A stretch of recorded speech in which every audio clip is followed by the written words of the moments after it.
My husband is a big old man, 6'4".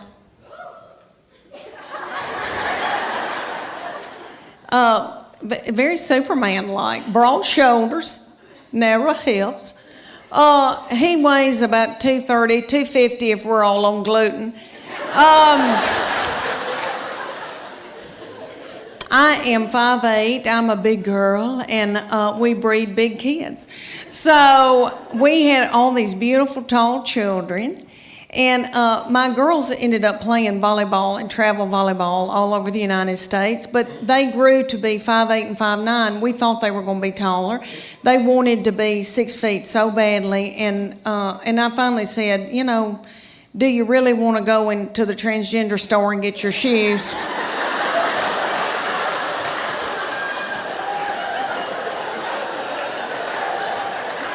You know, but anyway, so my baby child grew really quick, really fast, and I think it's all that chicken I fed her. Now we don't eat any hormones and anything, but you know, back then we didn't know.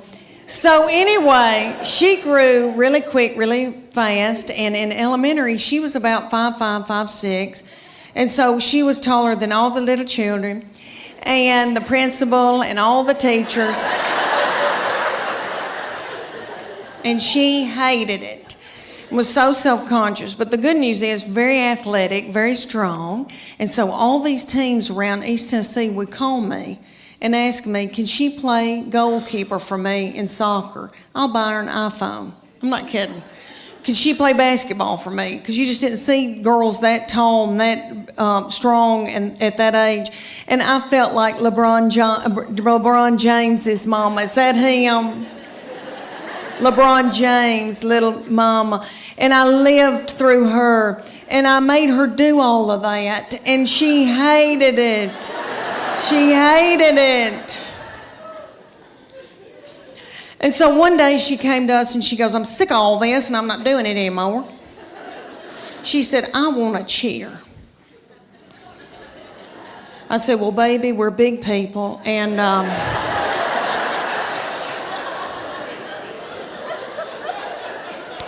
I said, we don't tumble, but I'll try to figure this out.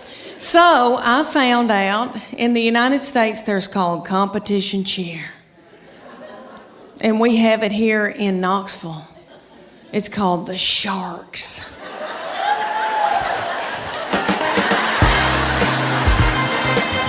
The reason why I'm so in love with him, he's an old soul. Have y'all ever known anybody that was just born an old soul?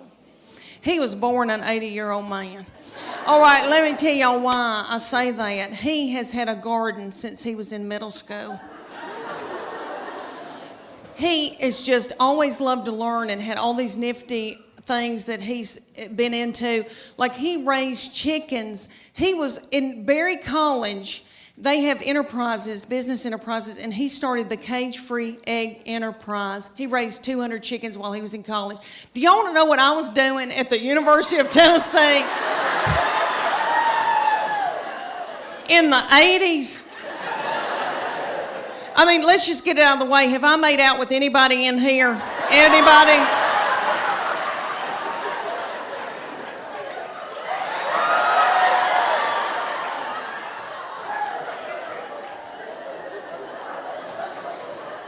I was in terrible sin. And I was down at Gabby's on the Strip. I don't know if any of y'all remember that Sodom and Gomorrah.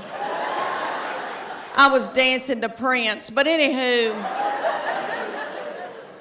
So anyway, all right, so he had his own garden. He now cans his own food.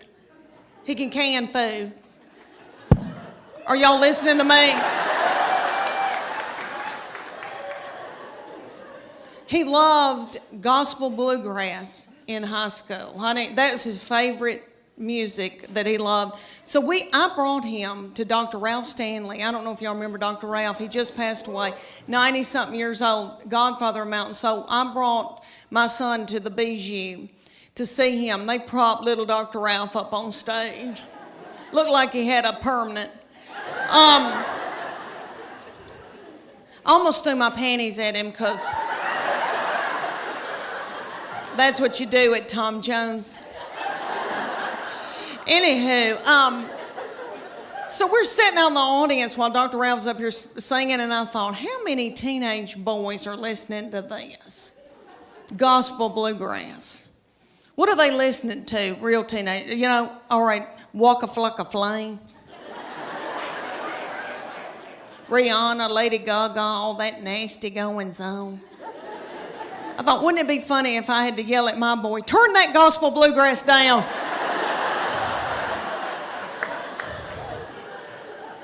You're out of control. If I hear, I saw the light one more time.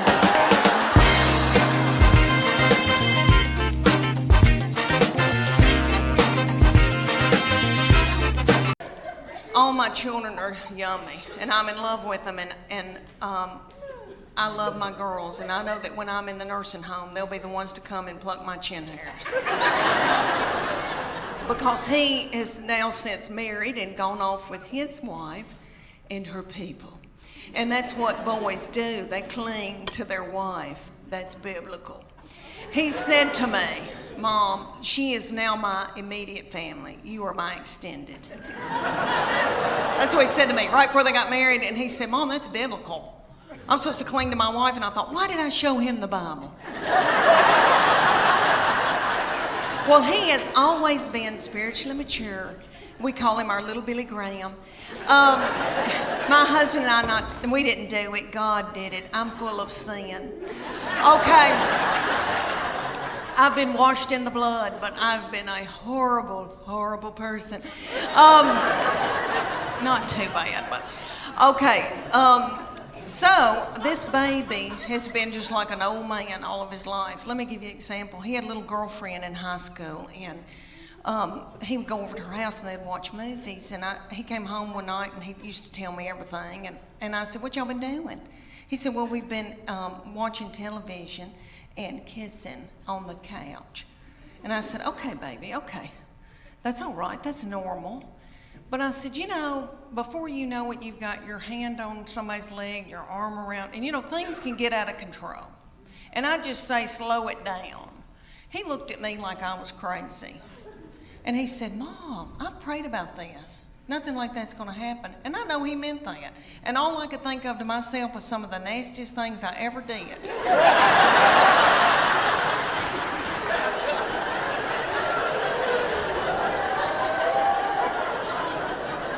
Was at the Adams United Methodist Youth Fellowship on a hayride.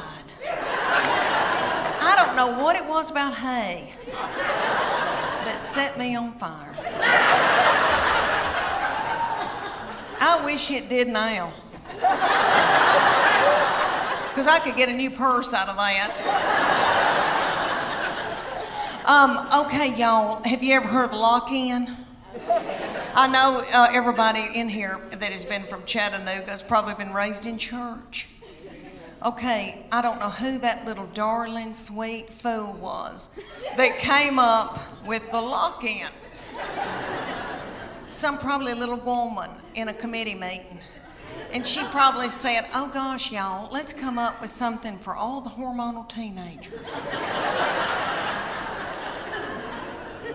Let's gather them up and put them in the church building and lock the door and turn the lights out and leave them there all night. Oh gosh, let me tell y'all about my third baby, my baby child. She just finished her first year at Sanford in Birmingham, Alabama, and we begged her not to leave us. She is so yummy and she smells good and she's funny, and so her daddy and I begged her to go to Phoenix Online.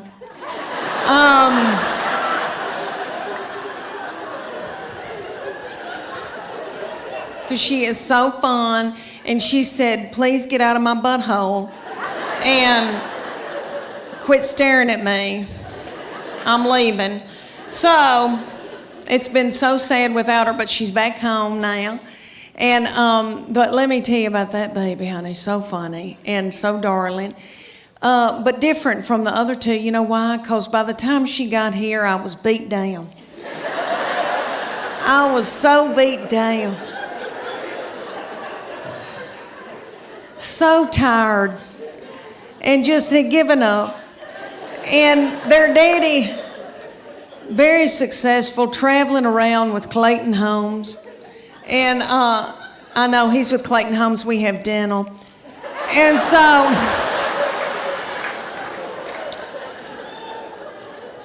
so this baby, let me tell y'all about her. I have treated her different from all the other ones, honey, because, all right, everything that she'd do, like she'd start crying when she's a baby, because babies, you know, the third, fourth, and fifth, you know, they cry, and you just let them. And I'd be like, what's she crying about? She wants your toy? Well, just give it to her.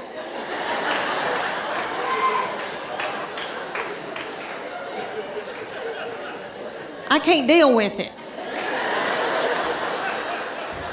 I remember saying, I swear, I remember saying one time, you want those knives to play with? Okay. What? Okay. When she was getting her driver's license, so different from when the first one got his. Honey, he got his, and we were so strict with him.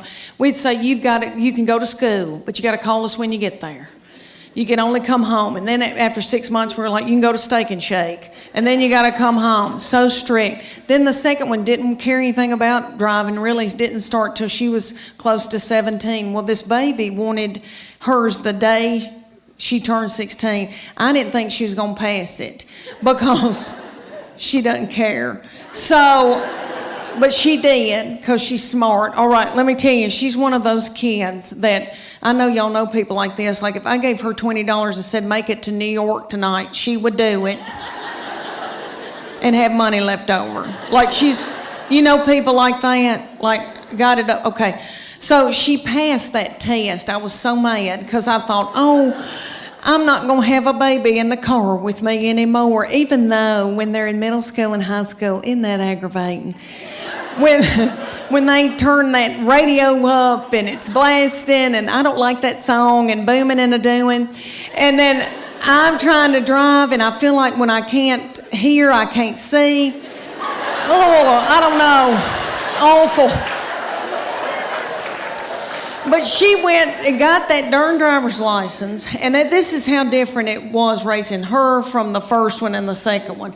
She got that driver's license. My husband and I were sitting there at night, and he said, where is she? And I said, I don't know.